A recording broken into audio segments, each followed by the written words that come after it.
Okay students, welcome to my channel HK science. तो बच्चे, आज की इस क्लास में हम स्टडी करेंगे एक बहुत इंटरेस्टिंग और एक important topic, that is difference between weight and mass. Weight और मास में क्या डिफरेंस होता है, मास कितने तरीकों का होता है, कैसे इन मासेस को मेजर किया जाता है, और लास्ट पार्ट में इस वीडियो के अपन डिस्कस करेंगे टाइम के बारे में। तो मेरा नाम है अर्चित महाजन और ये आपका ब्यूटीफुल सा चैनल है एचके साइंस, ठीक है। और आज की इस क्लास में हम स्टडी करने जा रहे हैं difference between weight and mass. Now सबसे इंपॉर्टेंट क्वेश्चन उठता है कि सर मास क्या होता है। मैं आपसे सिंपली क्वेश्चन पूछता हूं, what is meant by mass. 2 minute सोचो और फिर थिंक करो। मास किसी बॉडी का भार नहीं होता, ठीक है। किसी mass is different thing, weight is different thing. तो चलो सबसे पहले स्टडी करते हैं मास क्या होता है। मास of body, quantity of matter inside a body is called mass of body। किसी बॉडी में कितना मैटर भरा पड़ा है, किसी बॉडी में कितना मैटर भरा पड़ा है, उसी को क्या हम कहते हैं, मास कहते हैं।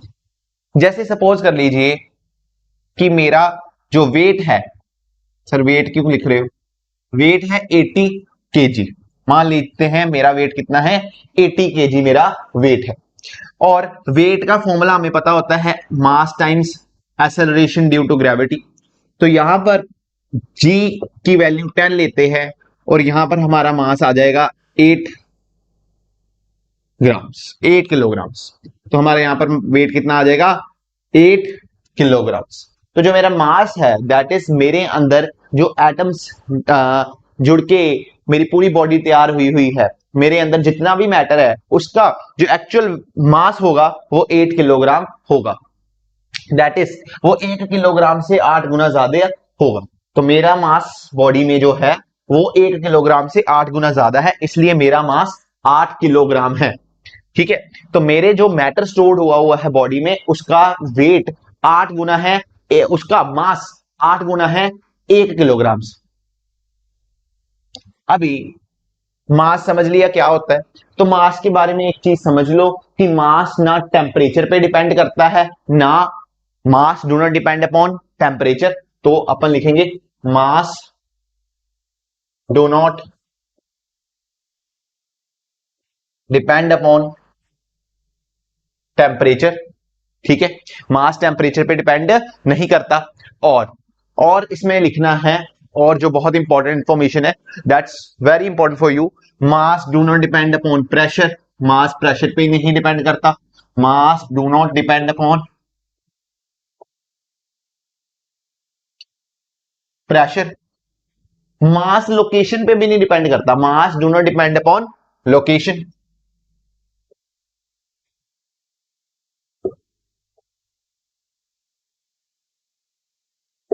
कि आप कौन सी लोकेशन पे हो। तो mass always remains constant. Mass क्या रहता है, कांस्टेंट रहता है। मास इनसाइड अ बॉडी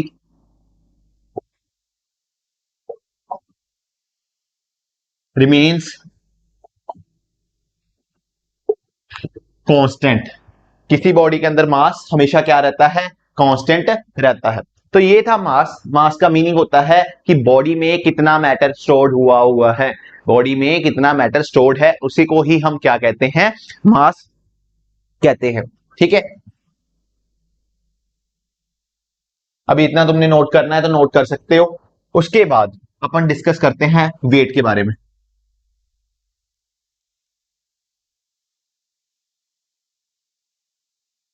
तो let us talk about weight. 2 minute ink डाल लें।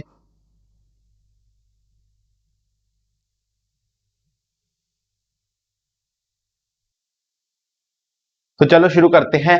वेट ऑफ द बॉडी, क्या शुरू करने लगे हैं, वेट डिसाइड करने लगे हैं कि बॉडी का वेट क्या होता है। Wait of a body, body पे कितनी ग्रेविटेशनल फोर्स एक्ट कर रही है, ठीक है। If gravitational pull acts on mass, then it is called weight of body.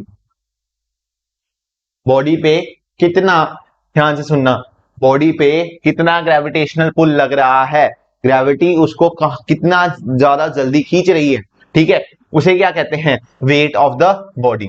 Wait of the body का फॉर्मूला होता है mass times acceleration due to gravity, ठीक है. और वेट एक फोर्स होती है, wait is a force,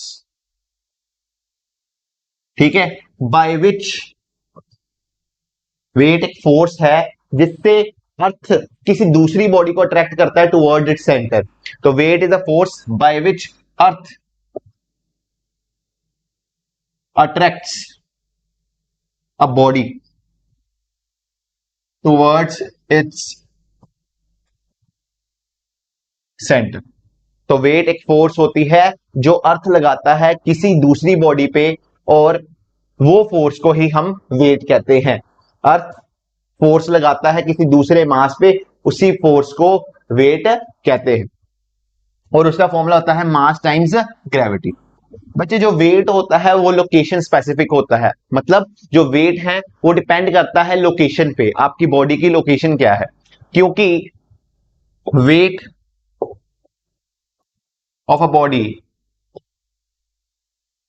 depends on location, ठीक है. बिकॉज ये जो जी है, ये जी को कहते हैं बच्चे acceleration due to gravity.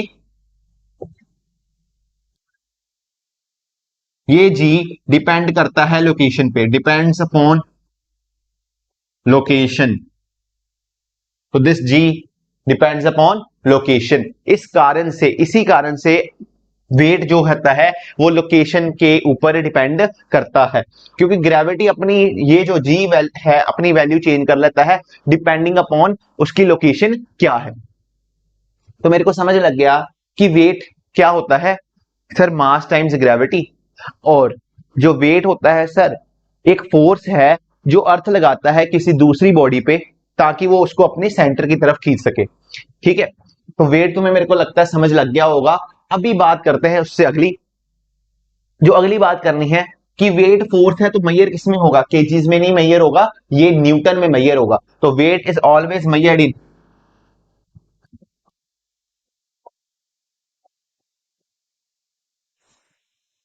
मैयर्ड in newtons. Weight किस में मैयर होता है, न्यूटन्स में मैयर होता है, ठीक है. तो ऐसा यूनिट ऑफ वेट भी लिख सकते हैं,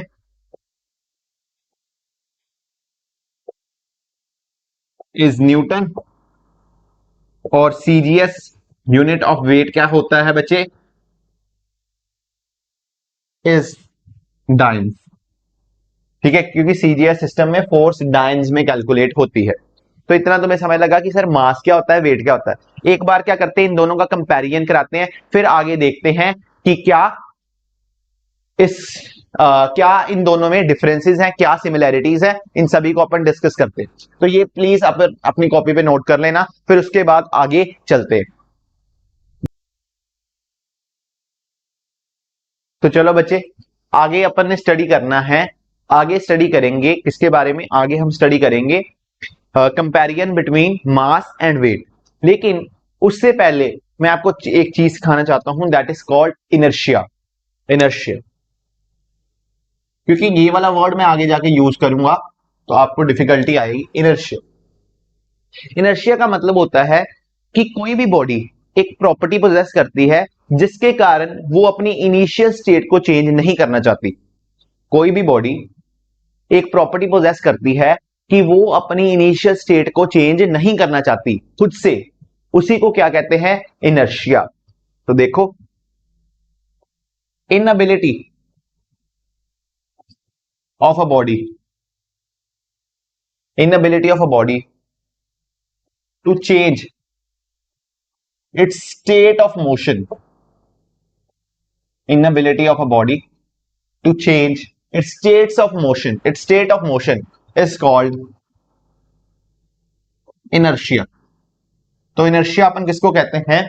इनर्शिया अपन कहते हैं कि बॉडी अनएबल है खुद से ही अपनी पोजीशन चेंज करने को।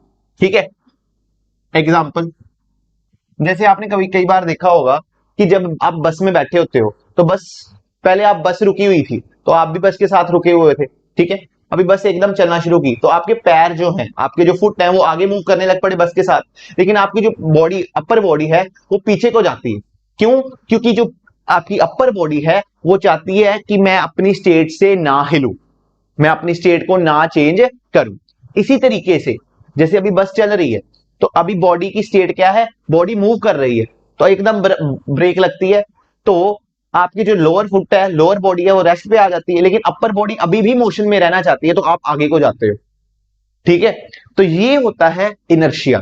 इनर्शिया क्या होता है? जैसे आपने एक बुक टेबल पे रख दी, अभी सालों सालों के लिए वो बुक कोई अगर ना हिलाए तो वो बुक वहीं पड़ी रहेगी।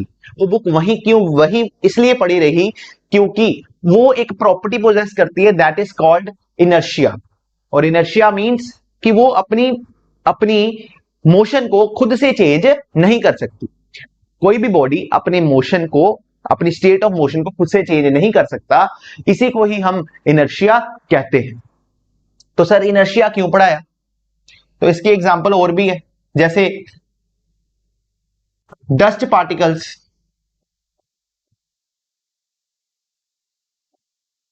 comes out from a mattress when beaten। तो कोई गद्दा है जिसके ऊपर डस्ट पड़ी हुई है, अभी तुमने क्या किया कि तुमने स्टिक ली और उस गद्दे को पीटना शुरू कर दिया। उसमें क्या हुआ कि जो गद्दा है वो थोड़ा सा मोशन में आ गया, जब उस पे स्टिक लगी तो क्या हुआ, गद्दा मोशन पे आ गया, लेकिन डस्ट पार्टिकल वहीं रेस्ट पे रहना चाहते थे, और गद्दा और डस्ट पार्टिकल्स क्या कर जाएंगे, सेपरेट कर जाएंगे। ये होता है मैट्रिक्स, इस पे स्टिक बजी तो स्टिक, मैट्रिक्स नीचे को आया, लेकिन जो डस्ट पार्टिकल है वो अपना इनिशियल मोशन ही कंटिन्यू रखना चाहता है, वो वहीं पर रहना चाहता है जो पहले वहां वो कर रहा था। तो इसलिए डस्ट मैट्रिक्स मूव आगे कर जाता है और डस्ट पार्टिकल सेपरेट हो जाते हैं। तो ये होता है इनर्शिया। इनर्शिया का क्या मतलब? सिंपल सी बात कि कोई बॉडी अपना इनिशियल मोशन ही कंटिन्यू करना चाहेगी, चाहे वो रेस्ट पे है, रेस्ट पे रहना चाहेगी, चाहे वो मूव कर रही है, मूव करती रहना चाहेगी। इसे ही हम क्या कहते हैं? इनर्शिया कहते हैं। फिर समझ लग गया कि इनर्शिया क्या होता है। अब एक और एग्जांपल मैं तुम्हें लिखवा देता हूं। जैसे if if you shake a tree, तुम एक पेड़ को हिलाते हो, ठीक है, बड़े पेड़ नहीं, छोटे पेड़ की बात हो रही है। फ्रूट, यू विल, फ्रूट जो आता है वो गिर जाता है। तो होता क्या है कि जैसे यहां पर मैं पेड़ एज्यूम कर लूं और यहां पर एक फ्रूट लगा हुआ है, तुमने इस पेड़ को शेक करना शुरू किया, ये फ्रूट रहना चाहता था रेस्ट पे, पेड़ आ गया मोशन पे, तो फ्रूट रेस्ट पे रहना चाहता था तो इसको अपनी तरफ से एक फोर्स लगी जिसके कारण ये डिटैच हो गई। तो मेरे को क्या समझ लगी कि कोई भी बॉडी क्या करेगी, इनिशियल स्टेट को ही कंटिन्यू करेगी। अब inertia in a body is due to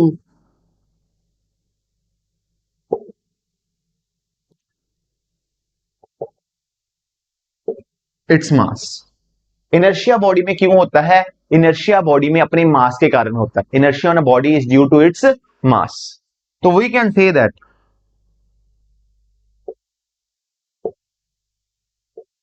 more the mass, more is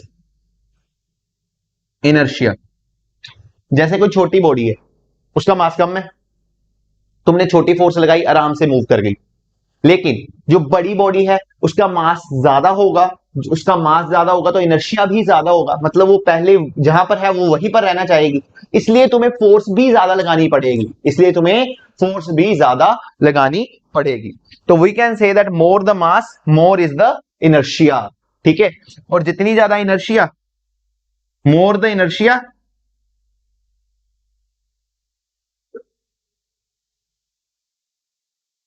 more there will be difficulty, more there will be difficulty to change the state of motion. More there will be difficulty to change the state of motion. क्या मैंने कहा कि जितना ज्यादा inertia होगा उतना ही ज्यादा difficulty होगी मोशन को चेंज करने में। एक छोटी बॉल है, छोटी सी बॉल रखी पड़ी है मेरे हाथ पे, मैं इसे मारूंगा हिल जाएगी, क्योंकि मास कम था, इनर्शिया कम है, तो फोर्स लगाई और आराम से मूव कर गई। पर अभी कोई बड़ी बॉडी लेके आता हूं, एक फ्रिज लेके आता हूं, ठीक है, फ्रिज में मास क्या है, ज्यादा, मास ज्यादा है तो इनर्शिया ज्यादा होगा, इनर्शिया ज्यादा है मतलब बॉडी वहीं पर रहना चाहेगी जहां पर वो पहले थी और वही मोशन को कंटिन्यू करना चाहेगी।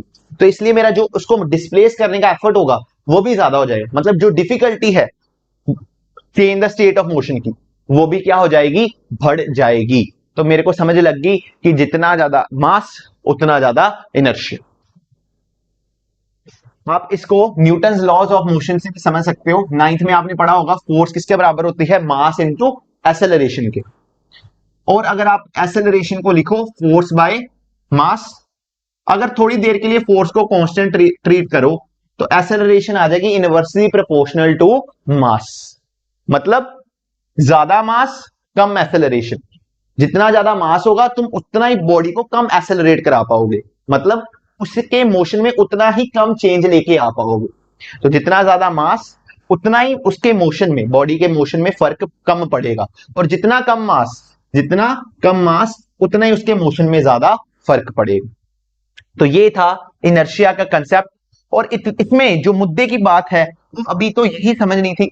जब मैं न्यूटन्स लॉज ऑफ मोशन पढ़ाऊंगा उसमें ग्रेट डिटेल में कवर कराऊंगा कि क्या ये चीजें होती हैं, क्या क्या है। लेकिन आज की इस वीडियो में सिर्फ एक लाइन को समझाने के लिए मैंने इतना जोखिम उठाया, that is we can say that more the mass more is the inertia. मतलब मास एक मैयर होता है इनर्शिया का, जितना ज्यादा तुम मास कर जाओगे, जितना बॉडी का मास हो जाएगा उतना ही ज्यादा इनर्शिया हो जाएगा, जितना इनर्शिया हो जाएगा उतनी ही डिफिकल्टी बढ़ जाएगी।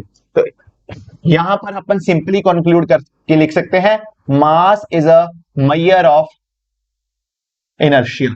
इस पॉइंट को समझाने के लिए मेरे को इनर्शिया टॉपिक पूरा नहीं मैंने समझाया, इनर्शिया टॉपिक जब न्यूटन्स लॉज ऑफ मोशन आएगा तो मैं काफी डिटेल में एक पूरी वीडियो लेके आऊंगा ऑन इनर्शिया पे ही कि इनर्शिया क्या होता है।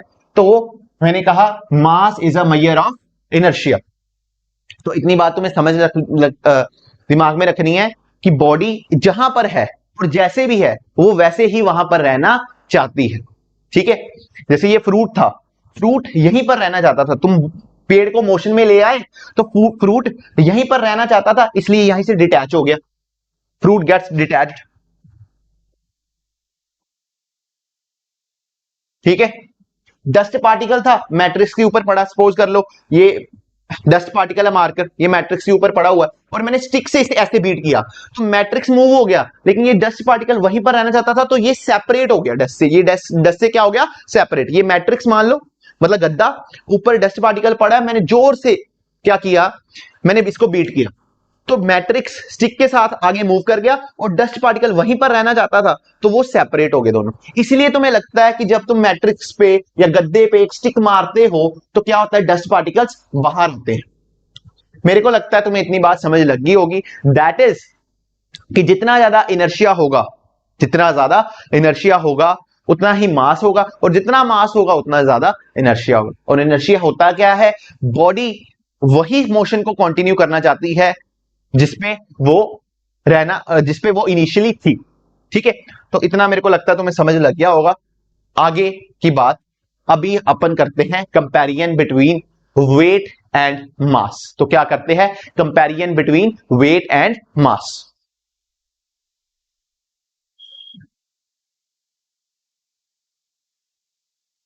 तो चलो कंपैरिजन करते हैं बच्चे वेट और मास का। Comparison of weight and mass, comparison of weight and mass. तो यहां पर सपोज कर लो, ये यहां पर मैं मास लिखता हूं और यहां पर मैं लिख रहा हूं वेट। तो तुम्हें पता है कि मास किसका मैयर है? Mass is a measure of inertia. तो अभी मैं पढ़ा के आया कि mass is a measure of inertia. तो अगर एक जगह पर थोड़ा बड़ा लिखता हूं, mass is a measure of inertia. Mass किसका मैयर है? इनर्शिया का मैयर है। अभी weight, weight is a measure of gravity. अगर एक जगह पर तुम्हें ज्यादा भार फील हो रहा है तो तुम कह सकते हो वहां पर ग्रेविटी ज्यादा है। फॉर एग्जाम्पल प्लैनेट्स की बात कर लेते हैं। आपके पास अर्थ है, मून है। तो अगर आप अर्थ पे देखते हो तो अर्थ पे ग्रेविटी जी होती है। On earth gravity is equal to g, that is 9.8 metre per second square. और यहां पर मून पे जो ग्रेविटी होती है वो होती है G/6। तो तुम्हें मून में अपना जो वेट है वो कम फील होगा as compared to earth. Weight मतलब ग्रेविटेशनल पुल कम फील होगा, इसलिए तुम जो मून है वहां पर ज्यादा लंबा जंप लगा सकते हो और वेट पे अर्थ पे थोड़ा कम। अभी बात करते हैं अगले पॉइंट की। Mass of a body do not depend upon location.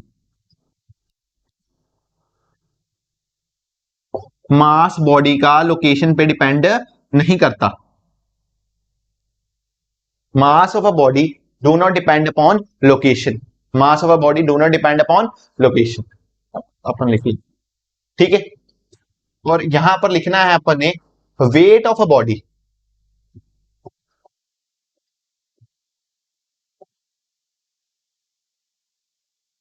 Depends upon location because g changes according to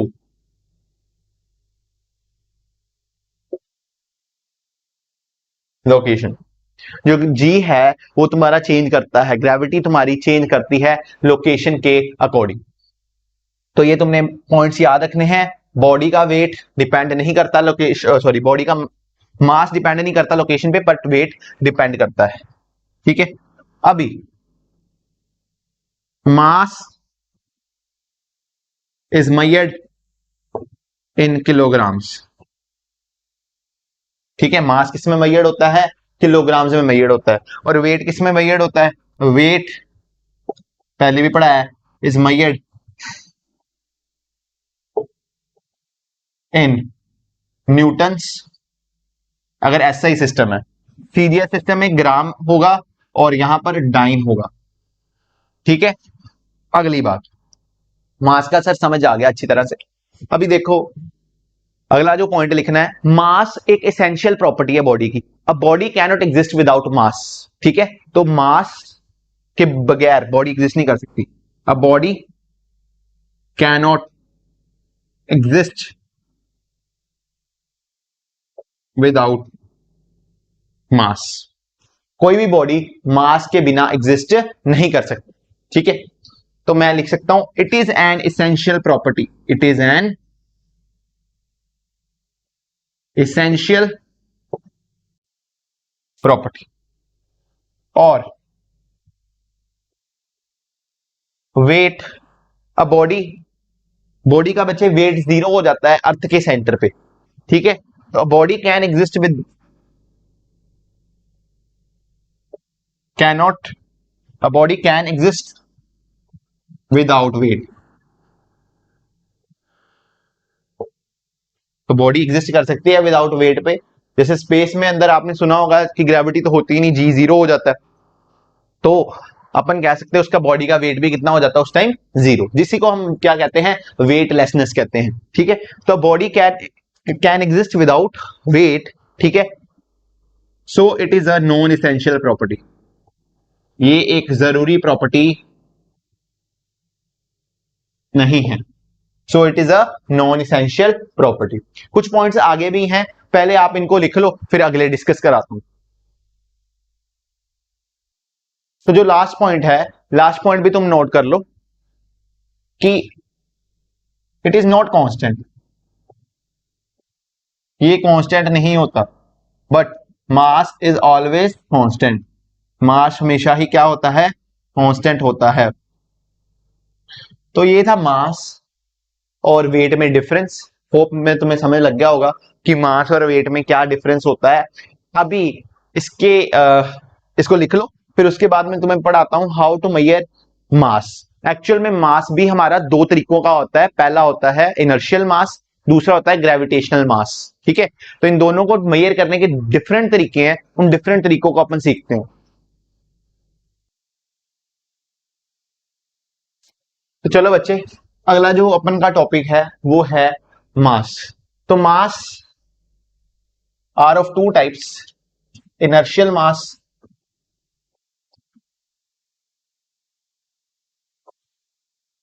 और अगला है बच्चे ग्रेविटेशनल मास। तो मास वो वाला मास जो इनर्शिया को डिसाइड करता है, ठीक है, मास that determines inertia in a body is called inertial mass। एक ऐसा मास जो इनर्शिया को डिसाइड करता है उसे क्या कहते हैं, इनर्शियल मास कहते हैं। जैसे इसको अपन न्यूटन सेकंड लॉ से जान सकते हैं, फोर्स मास इनटू एक्सेलरेशन के बराबर होती है, मैंने पहले भी बताया। तो जो मास आएगा वो आएगा force upon A, considering F to be constant. Force को अगर कांस्टेंट मान लें तो मास इनवर्सली प्रोपोर्शनल हो जाएगा एक्सेलरेशन के। सेम कांस्टेंट फोर्स के लिए अगर मास कम है तो एक्सेलरेशन ज्यादा होगी, एक्सेलरेशन ज्यादा मतलब वेलोसिटी में चेंज ज्यादा आएगा, मतलब मोशन में चेंज ज्यादा आएगा। और अगर मास ज्यादा तो एक्सेलरेशन कम हो जाएगी। दैट इज उसी सेम फोर्स के लिए अगर मास में क्या कर दूं, मास बहुत ज्यादा कर दिया तो एक्सेलरेशन मोशन में चेंज क्या आ जाएगा, कम हो जाएगा। तो ये होता है अब हमारा inertial mass. This mass is said to be inertial mass. Inertial mass is one which decide acceleration in the body. Inertial mass वो वाला मास होता है जो एक्सेलरेशन डिसाइड करता है बॉडी में। तो अपन लिख सकते हैं inertial mass decides acceleration in body। Acceleration body में कौन डिसाइड करता है, इनर्शियल मास करता है। इनर्शियल मास मेरे को पूरा प्रॉपर समझ आ गया कि इनर्शियल मास क्या होता है। उसके बाद आता है ग्रेविटेशनल मास। देखो तुम्हें ग्रेविटी का फॉर्मूला तो पता होगा, दो प्लैनेट्स हैं या दो बॉडीज है, एक का मास सपोज कर लो अर्थ मान लेते हैं, दिस इज मास ऑफ अर्थ, यहां पर बॉडी पड़ी है जिसका मास m है, ठीक है। तो जो इनमें ग्रेविटेशनल फोर्स होगी वो होगी G mass of body upon into mass of earth, G M E upon R E की स्क्वायर, मतलब रेडियस ऑफ अर्थ की स्क्वायर। ये यहां पर क्या है, रेडियस ऑफ अर्थ। तो यहां पर क्या है, रेडियस ऑफ अर्थ है, ठीक है। तो मैं यहां से कहूं कि m किसके बराबर हो जाएगा, gravitational force times r e square upon g into mass of earth. तो मैं कह रहा हूं कि ये वाला मास डिसाइड कर रहा है कि किसी बॉडी पे फोर्स ग्रेविटेशनल पुल कितना लगेगा। तो जब मास ट्रांसलेशनल मोशन में, मतलब ट्रांसलेशन जो सीधा चलता है, ठीक है, एक लाइन वाले मोशन में चलता है, उसमें यह डिसाइड करता है कि एक्सेलरेशन कितनी आनी है, तब उसी मास को इनर्शियल मास कहा जाता है। और जो मास ये डिसाइड करता है कि उस पर ग्रेविटी कितनी एक्ट करेगी उसे क्या कहा जाता है, ग्रेविटेशनल मास। फॉर एग्जाम्पल मेरा वेट 8 किलोग्राम है, मैंने आपको बताया था मेरा वेट 80 किलोग्राम है और मेरा मास कितना हो जाएगा 8 किलोग्राम। तो अगर मैंने इधर और उधर को मूव करना है, अगर मैंने एक ट्रांसलेशनल मोशन करना है, तो मेरे को जो मेरा मास कहा जाएगा, जो 8 केजी मास है मेरा, वो कंसीडर होगा एज इनर्शियल मास, क्योंकि मैंने मूवमेंट करनी है। समझ गए इतनी बात। कोई बॉडी आई, जैसे उसको अगर इधर को फोर्स लगाई, ठीक है, तो उसमें एक्सेलरेशन ए आ गई, तो उसका मास क्या हो जाएगा, F upon A.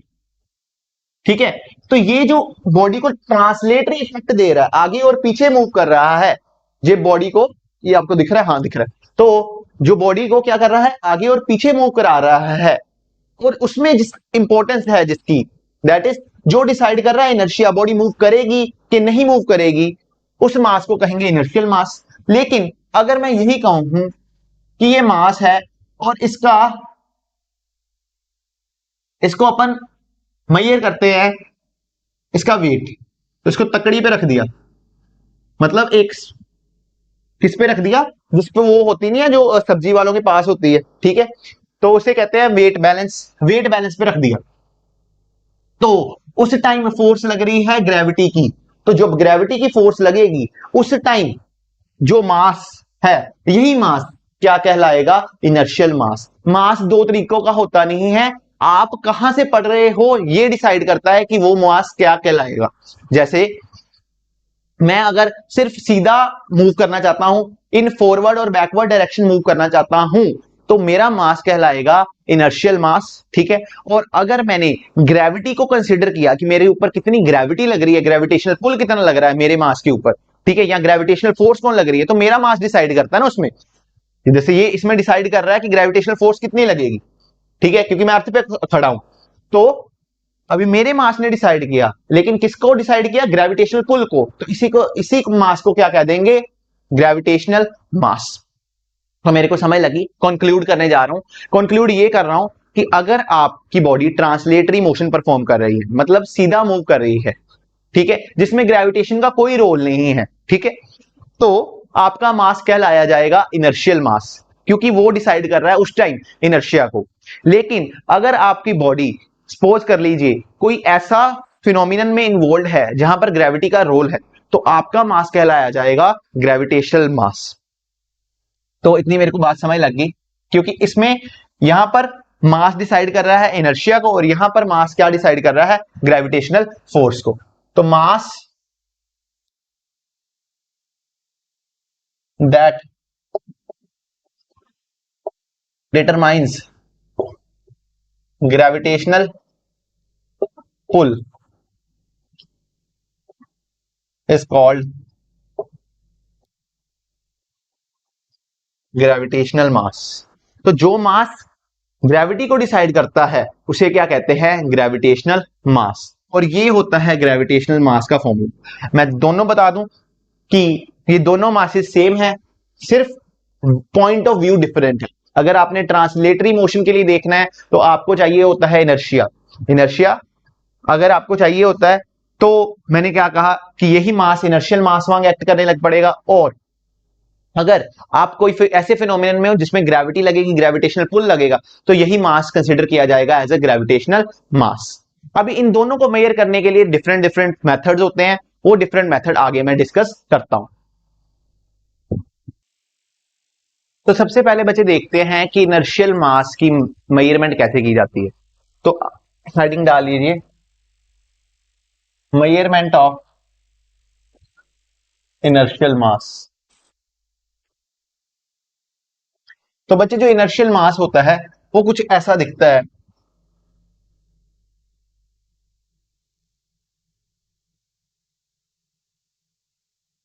Just a second.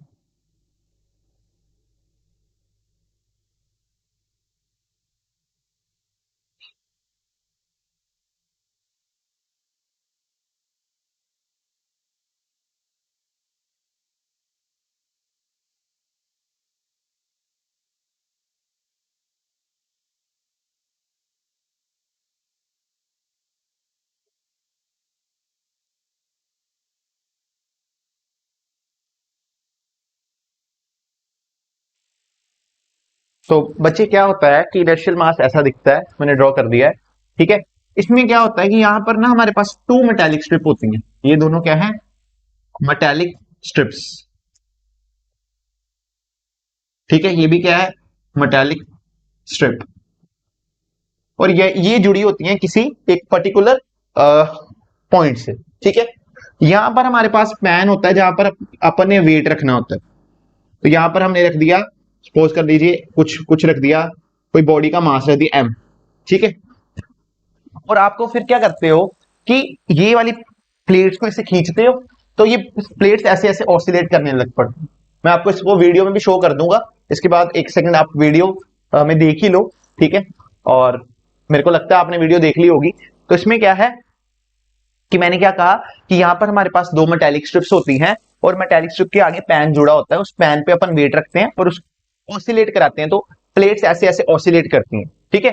तो इन इनर्शियल बैलेंस इस डिवाइस में अंदर it consist of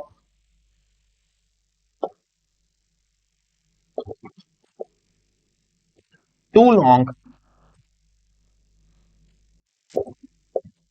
metallic strips that contain that are connected to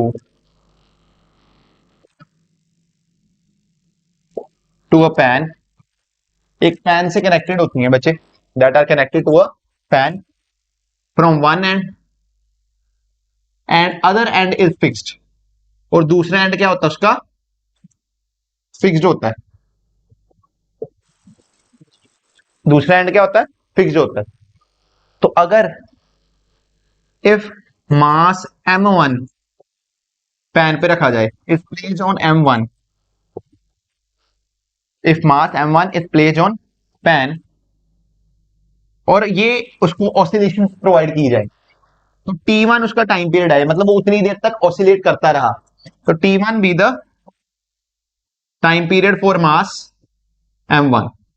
तो यहां पर देखो इसमें कोई ग्रेविटी का कोई रोल नहीं है, क्योंकि यहां पर ऐसे दो मेटालिक स्ट्रिप्स हैं, यहां पर पैन रखा हुआ और ये ऑसिलेट इस तरीके से ऑसिलेट कर रहा है, ठीक है। तो यहां पर हमारे पास क्या है, कुछ कोई भी सपोर्ट होगी, इससे हमने दो मेटालिक स्ट्रिप जोड़ दी और उसके ऊपर ऐसे वेट ऑसिलेट कर रहा है, जैसे कि आपने वीडियो में देख ही लिया होगा। तो इसमें ग्रेविटी का कोई रोल नहीं, तो T1 सिंस ग्रेविटी का कोई रोल नहीं, तो मास एक्ट कर रहा होगा इनर्शियल मास की तरह।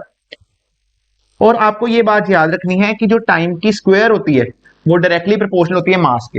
इसका मतलब जो टाइम T1 लगेगा वो डायरेक्टली प्रोपोर्शनल होगा रूट ऑफ M1 के, स्क्वायर रूट ऑफ M1 के। सिमिलरली ऐसे ही एक्सपेरिमेंट करो किसी दूसरे मास के साथ, M2 के साथ, और उसका टाइम पीरियड नोट करो, तो T2 आ जाएगा directly proportional to root M2।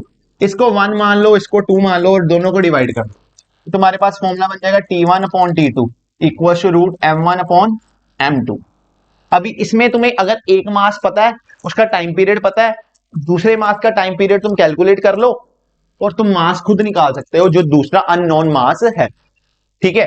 जैसे मैं आपको एक एग्जांपल भी दे देता हूं कि अगर सपोज कर लीजिए मेरे पास एक बॉडी है जिसका वेट 64 ग्राम है, ठीक है, जिसका मास कितना है, वेट नहीं मास 64 ग्राम है, और उसको 20 सेकंड लगते हैं। और एक बॉडी है जिसका वेट है 81, उसको उसका मास नहीं मेरे को पता, एम ग्राम मान लेते हैं, एक बॉडी है जिसका मास एम ग्राम है लेकिन उसको 30 सेकंड लगते हैं, तो उसका इनर्शियल मास कैसे निकलेगा। तो आप इस फॉर्मूले में पुट कर दीजिए, आप करो root 64 upon 20 upon 30 equal to root M2। अब इसको सॉल्व करना पड़ेगा, यहां पर 2/3 आ जाएगा और यहां पर 1/8 आ जाएगा, 1/√M2, क्योंकि ये 64 की रूट 8 होगी और 8 को मैंने नीचे लिख लिया, तो यहां पर आ गया 1/12। तो यहां पर अगर आप स्क्वेयरिंग करोगे तो आपको मिल जाएगा M2 इक्वल टू 144 ग्राम्स। तो M2 किसके बराबर होगा, 144 ग्राम के बराबर। इस मेथड में कैसे क्या करते हैं, आपको एक मास पता होता है, दूसरा के उस मास का टाइम पीरियड भी पता होता है, एक अननोन मास आप खुद की तरफ से रखते हो और उसका टाइम पीरियड आपको पता होता है, बस उस अननोन मास को आप कैलकुलेट कर लेते हो। तो ये सारा था मेजरमेंट ऑफ इनर्शियल मास, जिसमें कुछ नहीं किया जाता, एक ब्लॉक दिया जाता है, उसके साथ टू मेटालिक स्ट्रिप्स अटैच कर दी जाती है, एक पैन रखा होता है, तो बॉडी ऐसे ऐसे ऑसिलेट करती है, ठीक है। आप पहला मास रखोगे M1, उसका टाइम पीरियड आएगा T1, दूसरा अननोन मास रखा, उसका कुछ टाइम पीरियड आया t2, तो आप इसको कैलकुलेट सिंपली जैसे मैंने ये करके बताया, तो आप इसको कैलकुलेट कर सकते हो। ठीक है, तो मेरे को लगता है तुम्हें इनर्शियल मास समझ लगी होगी। अभी बात करेंगे अगले टॉपिक की, that is measurement of gravitational mass. तो अभी देखते हैं मेजरमेंट ऑफ ग्रेविटेशनल मास किससे की जाती है।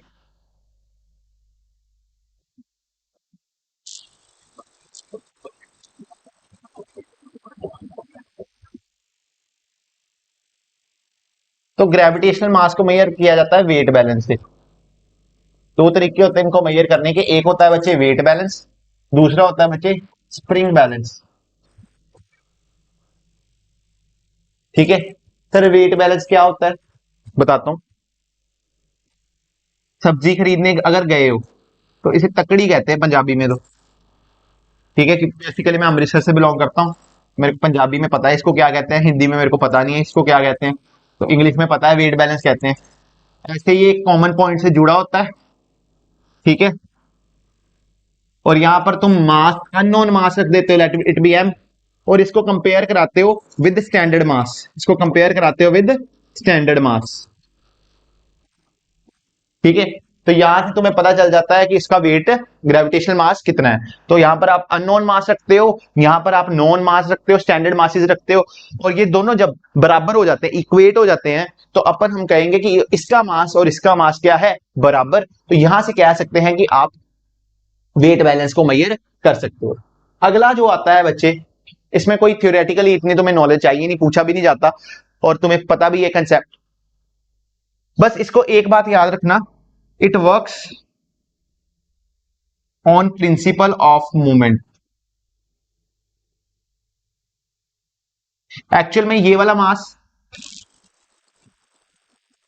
नीचे को फोर्स लगा रहा है, और ये भी मास नीचे को फोर्स लगा रहा है। ठीक है, और दोनों की फोर्स जब इक्वेट हो जाती है, तो अपन कहते हैं दोनों मास क्या है, बराबर है। तो यही होता है principle of movement, that is anti clockwise movement equals to clockwise movement. अगर सपोज कर लो यहां से तुम एक वेट हटा दो, तो ये वेट इधर को मूव करेगा, that is anti clockwise, that is ये इधर को आएगा अगर ये वाला वेट नहीं होगा। और अगर इसको हटा दो तो ये फिर, अगर इसको हटा दिया तो ये वाला वेट नीचे आएगा, अगर इसको हटा दिया तो ये वाला वेट नीचे आएगा।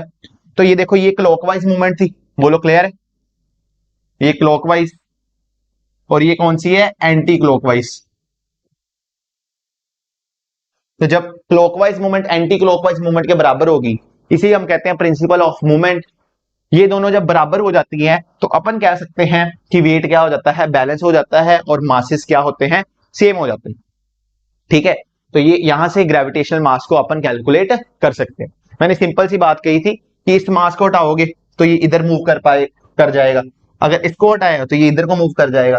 तो एक में क्लॉकवाइज मूवमेंट होगी, एक में एंटी क्लॉकवाइज मूवमेंट होगी, दोनों अगर मूवमेंट्स बराबर होगी, तो हम कह सकते हैं कि ये दोनों, इनके बासिस क्या है, बराबर।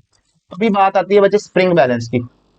स्प्रिंग बैलेंस को, ऐसा स्प्रिंग बैलेंस होता है जिसमें क्या किया जाता है, यहां पर कैलिब्रेशन की जाती है। कैलिब्रेशन मींस वैल्यूज लिख दी जाती है, values of different standard weight लिख दी जाती है। जैसे कि सर, जैसे अगर आपने 1 किलो का रखा तो इसमें इतनी इलोंगेशन आएगी 1 मीटर की। अगर 2 किलो का रखा, मान लेते हैं 1 मीटर लिया है, कुछ और भी हो सकता है। यहां पर 1 किलो का रखा तो 1 मीटर इलोंगेशन आई, 2 किलो का रखोगे 2 मीटर आई, 3 किलो का 3 मीटर। तो जैसे जैसे वेट बढ़ता जा रहा है, ठीक है, उतनी इलोंगेशन आती जा रही है। तो अगर आप क्या करोगे, यहां पर इसके साथ एक पैन कनेक्ट होता है, यहां पर आप अपना अननोन मास रख दोगे। ठीक है, तो जो उसकी इलोंगेशन आएगी उससे आप पता कर सकते हो कि इसका मास कितना है। इसी चीज को क्या कहा जाता है, स्प्रिंग बैलेंस। इसमें सिंपल सा फॉर्मूला होता है कि जो ग्रेविटेशनल फोर्स होती है जो नीचे को लग रही है, वो स्प्रिंग फोर्स के बराबर हो जाती है। ठीक है, अब इसके कंसेप्ट में डीप में नहीं जाएंगे। ठीक है, इसमें न्यूटन लॉज ऑफ मोशन में क्वेश्चंस भी आते हैं स्प्रिंग बैलेंस के ऊपर एंड वेट बैलेंस के ऊपर, वो क्वेश्चंस अपन काफी डिटेल में स्टडी करेंगे। पर आज के लिए सिर्फ हमारा यही टॉपिक रहेगा और हमें दिमाग में सिर्फ इतनी बात याद रखनी है कि मैं ग्रेविटेशनल मास को कैसे मेजर कर सकता हूं। उसके लिए मैंने आपको बताया वेट बैलेंस होता है, जिसमें आपको क्या लगता है कि जब दोनों की clockwise movement and anti clockwise movement equate हो जाती है तो मास बराबर हो जाते हैं दोनों। और स्प्रिंग बैलेंस में क्या होता है कि स्प्रिंग बैलेंस की कैलिब्रेशन की होती है डिफरेंट डिफरेंट मासेज रख के। नो ये पता किया होता है कि अगर 1 किलो का मास रखेंगे तो कितनी एक्सटेंशन आएगी स्प्रिंग में, 2 किलो का रखेंगे कितनी एक्सटेंशन आएगी, 3 किलो का रखेंगे कितनी एक्सटेंशन आएगी, वो सारी रख के अपन ने यहाँ पर वैल्यूज नोट की होती हैं। जब अपन अननोन मास रखते हैं तो कोई ना कोई तब भी इलोंगेशन आती है, उस इलोंगेशन से हम जान पाते हैं कि हमारा ग्रेविटेशनल मास कितना था। मेरे को लगता है वीडियो काफी लंबी हो गई है, तो इस वीडियो को अभी यहीं पर खत्म कर देते हैं। एक और वीडियो लाऊंगा जिसमें मैं डिस्कस किया होगा methods to measure time. 10 minute की मैक्सिमम वीडियो होगी वो, क्योंकि इसमें इतना डिस्कस करने वाला है नहीं। तो मेरे को लगता है अगर तुम्हें पूरी वीडियो समझ आई, अच्छा लगा, ठीक है, तो please like, subscribe and share.